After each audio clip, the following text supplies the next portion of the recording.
Everyone, welcome to learn be extra. I am Shivani Chauhan. इस video में हम क्लास 10 साइंस की बुक का चैप्टर 7 के एक्सरसाइज सॉल्यूशंस देखने वाले हैं। चैप्टर है हमारा कंट्रोल एंड कोऑर्डिनेशन। पहला क्वेश्चन है, which of the following is a plant hormone. इनमें से प्लांट हार्मोन कौन सा है? तो साइटोकिनिन जो है वो प्लांट हार्मोन है। Cytokinin is a plant hormone which is responsible for cell division and hence the growth in plants. Cytokinins are present in large concentrations in rapidly growing region of plants such as fruits and seeds. तो जो काफ़ी तेज़ी से grow करते हैं ना, वहाँ पर साइटोकिनिन प्रेजेंट होता है फ्रूट्स में और सीड्स में। नेक्स्ट क्वेश्चन है, the gap between two neurons. दो न्यूरॉन के बीच का जो गैप होता है उसको हम साइनेप्स बोलते हैं। तो synapses are the junction at which neurons pass on electrical impulse from one another. एक न्यूरॉन दूसरे को इलेक्ट्रिकल इम्पल्स देता है इसकी हेल्प से। The electrical impulse is send to the neuron from its nerve ending via synapse and is received by the other neuron through dendrite. तो जो electrical impulse पास हो रहा होता है एक न्यूरॉन से दूसरे न्यूरॉन नर्व एंडिंग से, वो इससे ही पास होता है और दूसरे न्यूरॉन से फिर वो डेंड्रियाट के थ्रू आगे बढ़ता जाता है। Electrical impulses are transmitted through synapse. तो इलेक्ट्रिकल इम्पल्सेस साइनेप की मदद से ट्रांसफ़र होती हैं in the form of chemical signals called neurotransmitters. Brain किस काम के लिए रिस्पॉन्सिबल होता है? सोचते भी हैं, हार्ट बीट भी रेगुलेट करता है, बॉडी को भी बैलेंस करता है, सारे के सारे काम करता है। डी ऑप्शन करेक्ट है। Brain is responsible to carry of all the above mentioned activities. Cerebrum present in the fore brain is thinking region of the brain.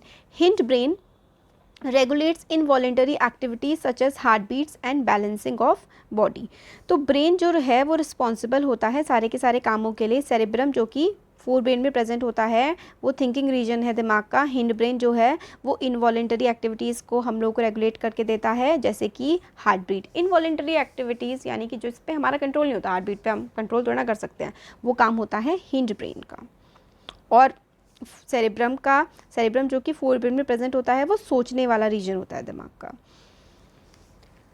What is the function of receptors in our body? Receptors का क्या काम होता है हमारी body में? Think of situations where receptors do not work properly. What problem are likely to arise? Receptors का क्या काम होता है? अगर रिसेप्टर ढंग से काम नहीं करेंगे तो क्या दिक्कतें हो जाएंगी हमारी बॉडी में?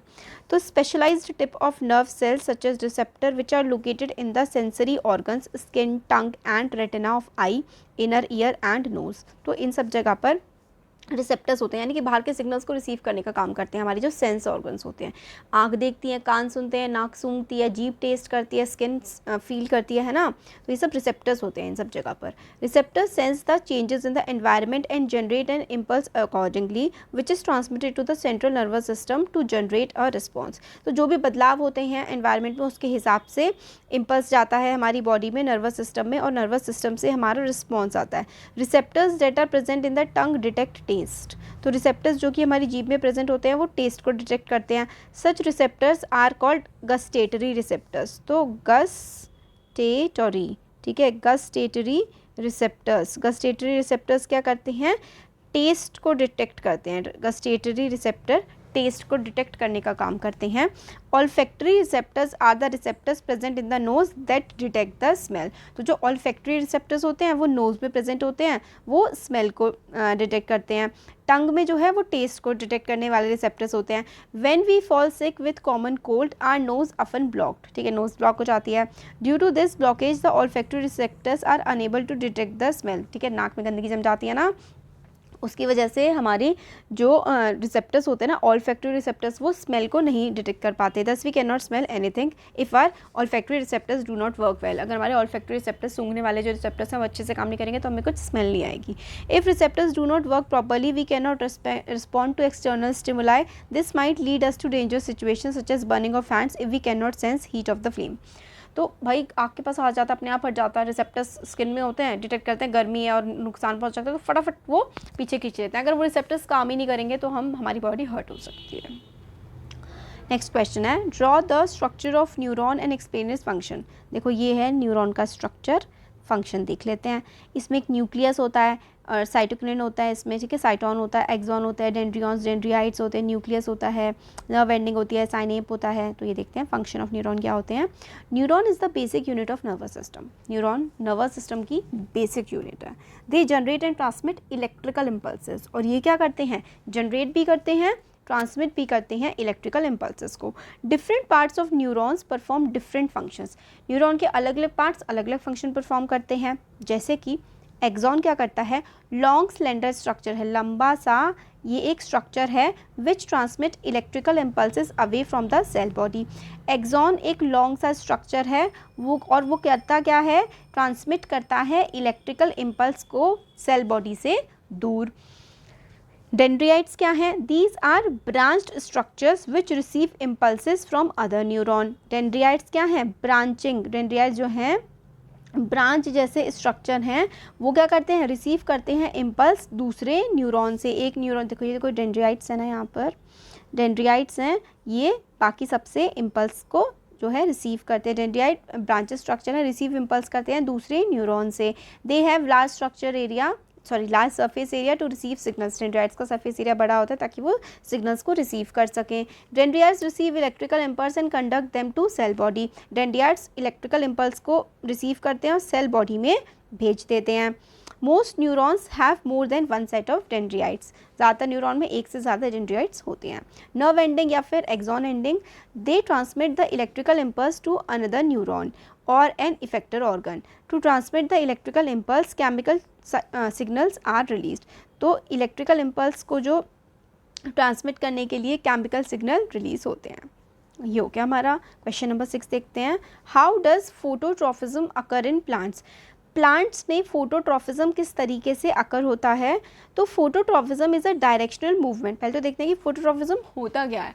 फोटोट्रॉफिज्म ना डायरेक्शनल मूवमेंट होता है in response to light which act as a stimulus. तो फोटोट्रॉफिज्म यानी कि जिस तरफ को लाइट आती है प्लांट का मूवमेंट उसी तरफ को होने लगता है लाइट की वजह से। तो यही होता है फोटोट्रॉफिज्म। लाइट एक स्टिमुलस है, स्टिमुलस की तरफ जो है प्लांट मूव करता है। This movement depend on growth. The stem is positively phototrophic so it moves toward the light. Stem जो है वो फोटोट्रॉफिक होती है, उसको लाइट की जरूरत होती है, तो जहाँ से भी लाइट का सोर्स आएगा वो उसकी तरफ मूव करने लगेगी। Root on the other hand is negatively phototropic and thus moves away from sunlight. Root जो है वो ज़मीन के अंदर होती है तो सनलाइट की ज़रूरत नहीं होती, इसलिए वो ज़मीन से नीचे की तरफ वो मूव अवे करेगी। निगेटिवली फोटोट्रॉफिक है इसलिए रूट जो है वो सनलाइट से दूर जाएंगी। Auxin is a plant hormone that promotes phototropism. This is important. कौन सा प्लांट हार्मोन है जो कि फोटोट्रॉफिज्म को प्रमोट करता है, तो auxin. Auxin is synthesized at the shoot tip. Shoot की टिप पर ऑक्सिन का सिंथेसिस होता है। At the growing shoot tip auxin diffuses to part of the plant in shade and elongates those cells. This makes the plant bend toward the direction of light. तो auxin की वजह से plant जो है वो bend करता है light की तरफ को। क्वेश्चन 7 है, which signals will get disrupted in case of spinal cord injury. अगर किसी की इंजरी हो जाती है, किसी की चोट लग जाती है स्पाइनल कॉर्ड में, तो कौन से सिग्नल डिस्टरप्ट हो जाएंगे। Spinal cord has bundle of nerves which serves as the meeting point of all nerves from body which then connect to the brain. An injury to the spinal cord therefore will disrupt all nerve signals including reflex arc. reflex arc होता है ना जिसकी वजह से हम कोई चीज़ touch करते हैं फिर उसके बाद हमारी बॉडी में सिग्नल जाता है फिर वापस आता है। अगर स्पाइनल कॉर्ड में दिक्कत हो जाती है तो रिफ्लेक्स आर्क भी दिक्कत करने लगता है। स्पाइनल कॉर्ड में काफ़ी सारे नर्व्स होते हैं जो कि which serve as meeting point of all nerves, ठीक है, from body which then connect to the brain, फिर वो ब्रेन से कनेक्ट होते हैं। Injury to the spinal cord क्या होगा कि डिस्टर्ब हो जाएंगे नर्व सिग्नल्स और रिफ्लेक्स आर्क में भी दिक्कत हो सकती है। अगर स्पाइनल कॉर्ड में दिक्कत हो जाएंगे तो जो हमारा रिफ्लेक्स मूवमेंट है, मतलब जैसे कि किसी ने आपको मारा आप एकदम से पीछे हटेंगे तो यही रिफ्लेक्स होते हैं, ये रिफ्लेक्सेस में भी दिक्कत आ सकती है अगर स्पाइनल कॉर्ड में दिक्कत आ जाती है तो, क्योंकि वहाँ पे बहुत सारे नर्व सिग्नल आकर के मिलते हैं। How does chemical coordination occur in plants. Plants में केमिकल कोऑर्डिनेशन किस तरीके से होता है, तो plants rely on plant hormones for chemical coordination.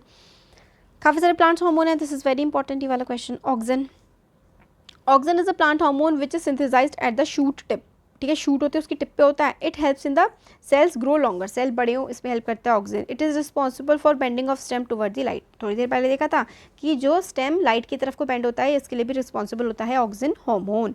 Eight the growing shoot tip auxin diffuses to the part of plant in shade and elongate those cells. तो shooting tip जो होती है, ग्रोइंग शूट टिप होती है, auxin क्या करता है diffuse कर देता है to the part of plant in shade and elongate those cell. तो जहाँ पर शेड होती है ना उससे दूर जा करके वो बड़ा उसकी तरफ लाइट की तरफ को जाता है। This makes the plant bend toward direction of light.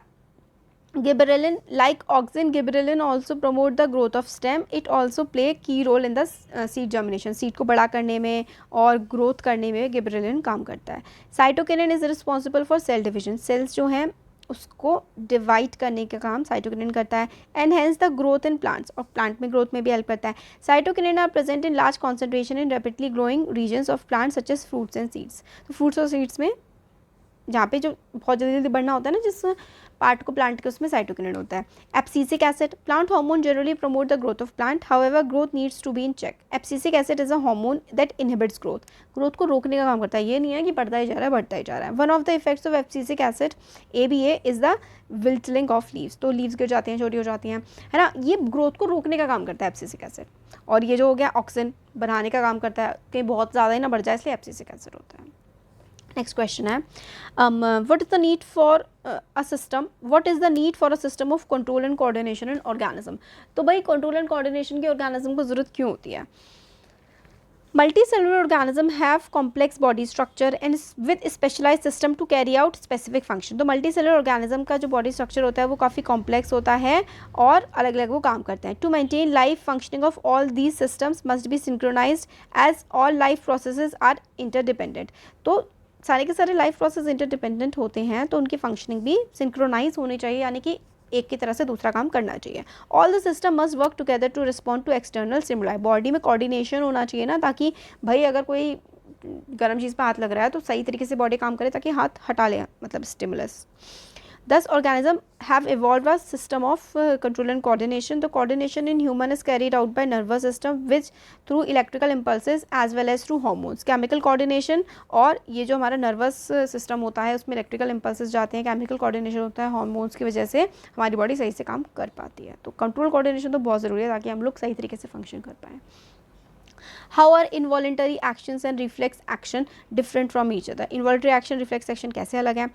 तो differences हैं यहाँ पर देखो. Involuntary action मतलब जो अपनी, जैसे कि involuntary actions are controlled by brain.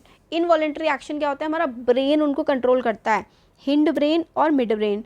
और जो ये रिफ्लेक्स एक्शन होते हैं ना, ये स्पाइनल कॉर्ड कंट्रोल करती है. Reflex action do not involve the control of brain. Reflex action में ब्रेन का कंट्रोल नहीं होता है, उसमें स्पाइनल कॉर्ड का कंट्रोल होता है, ये याद रखना है आपको. और जो इनवॉलेंटरी एक्शन होता है उसमें हिंड ब्रेन और मिड ब्रेन काम करते हैं. Involuntary action they mostly affect the movement और functioning of internal body part such as movement of heart during a heart beat.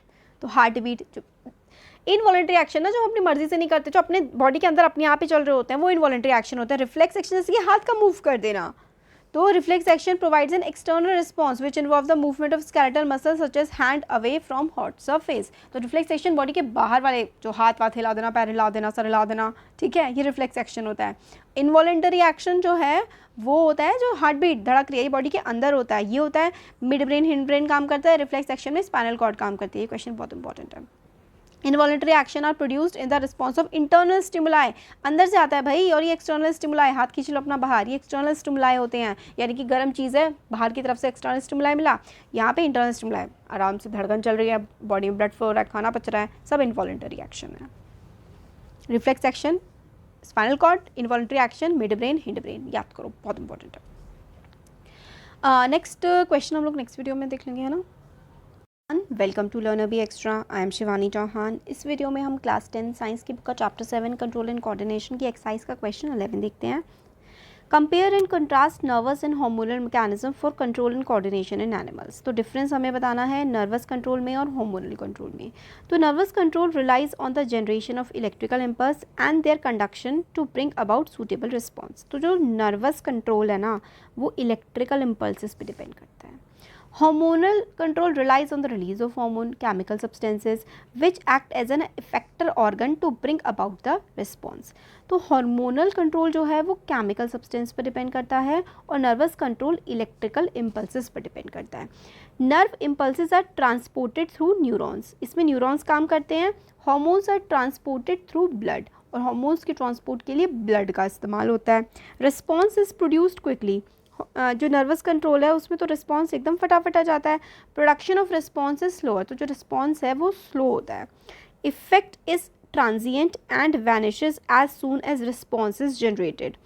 Effect of hormones is prolonged, hormones का तो effect बहुत ज़्यादा लंबा होता है, और ये जो नर्वस कंट्रोल है तो मतलब जैसे कि वो गर्म चीज़ पे हाथ लगा, आपने हाथ हटाया तो एकदम ट्रांजिएंट होता है, फटाफट से खत्म हो जाता है, वैनिश हो जाता है। तो ये डिफरेंसेस है वेरी इंपॉर्टेंट कि भाई नर्वस कंट्रोल इलेक्ट्रिकल इम्पल्स पे होता है और न्यूरॉन्स के थ्रू ट्रांसपोर्ट होता है, रिस्पॉन्स बहुत जल्दी आता है और इफेक्ट जो है वो थोड़े समय के लिए रहता है। हार्मोनल कंट्रोल की अगर हम बात करें तो इसमें जो है केमिकल सब्सटेंस का यूज़ होता है, ब्लड के थ्रू ट्रांसपोर्ट होता है, प्रोडक्शन जो होता है इसका स्लो होता है, मगर इसका जो रिजल्ट होता है वो प्रोलॉन्ग्ड होता है, काफ़ी लंबा होता है। ये था डिफरेंस। क्वेश्चन 12 है, what is the difference between the manner in which movement takes place in a sensitive plant and the movement in a legs. तो डिफरेंस हमें बताना है कि एक सेंसिटिव प्लांट में किस तरीके से मूवमेंट होता है और हमारे टांग में किस तरीके से मूवमेंट होता है। तो देखो, difference between movement in a sensitive plant such as dropping of leaves of mimosa plant upon touching and our legs movement are as follow. Mimosa plant को छुई हुई होता है ना, उसको छुआ और वो नीचे झुक जाता है, और हमारे बॉडी में कैसे डिफरेंसेस आते हैं। Movement in sensitive plant, single touch of conduct is conducted through turgor pressure means, but there is no specialized tissue for the conduction of signal. Movement in leaves is brought about by a change in the shape of cells which occurs due to movement of water. No specialized protein are involved in the movement. तो जो sensitive plant होते हैं उसमें कोई specialized protein नहीं होता, वो उसकी शेप चेंज हो जाती है क्योंकि सेल की शेप चेंज हो जाती है और वाटर के मूवमेंट की वजह से ऐसा होता है और प्रेशर की वजह से। Movement in legs, signal for movement is conducted by electrical impulse through specialise nerve cell. तो जो हमारी बॉडी में लेग्स का मूवमेंट होता है, हाथ का मूवमेंट होता है, वो नर्व सेल की वजह से होता है। Movement in muscle occur due to change in the shape of muscle cells which occur due to contraction and relaxation of muscle cell. तो जो मूवमेंट होता है ना मसल में, वो मसल के जो सेल्स है उसकी शेप चेंज होने की वजह से होता है। कंट्रैक्ट करना मतलब खींच के रख देना, रिलैक्स कर देना मतलब ऐसे ही छोड़ देना, उसके कंट्रैक्शन और रिलैक्शन ऑफ मसल्स की वजह से होता है movement. Specialise protein in muscle cells are involve in the movement. तो जो मूवमेंट ऑफ लेग्स में होता है ना, वो स्पेशलाइज प्रोटीन्स की वजह से मूवमेंट होता है। तो ये डिफरेंसेस थे और क्वेश्चन 12 और 13 हमने इस वीडियो में देखे। Thank you.